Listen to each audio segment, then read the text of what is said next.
လေးရဲ့ဟိုအကြောင်းအမျိုးမျိုးကြောင့်ကွယ်တို့နေအောင်ကွယ်သွားမှကိုဆိုးတယ်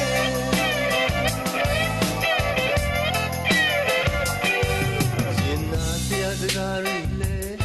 မပြောရတာကိုမင်းအသိပဲကျင်နာစွာအပြုံးတွေနဲ့ချစ်ရသူမှမောင်တယောက်ပဲကိုအိမ်မရတဲ့ညပေါင်းတွေလဲမြားခဲ့ပြီနေကြောင်ကွယ်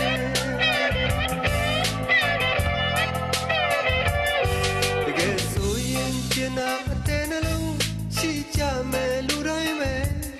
မရေရာမတိကြတဲ့အချစ်မျိုးမလိုလားတဲ့အစင်မပြေတာတွေတွေ့ရင်တော့ဒီခါနိုင်ရင်ကောင်းမယ်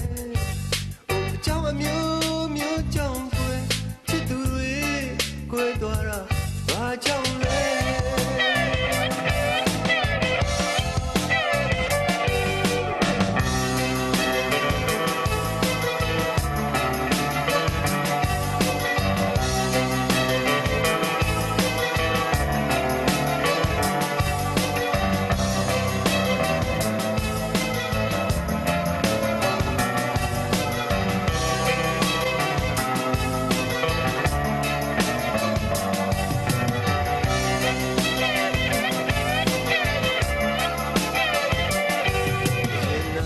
စကားတွေ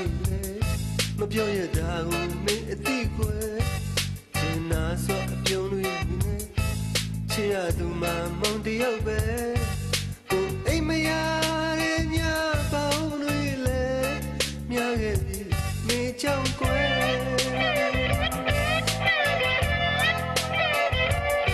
တကယ်ဆိုရင်ကျင်နာအတဲ့နှလုံးရှိကြမယ်လူတိုင်းပဲမရေရာမတိကြတဲ့အချစ်မျိုးမလိုလားတဲ့အစင်မပြေတာတွေတွေ့ရင်တော့ဒီခါနိုင်ရင်ကောင်းမယ်ဟိုအကြောင်းအမျိုးမျိုးကြောင့်ကွယ်ချစ်သူတွေကွယ်သွားတာဘာကြောင့်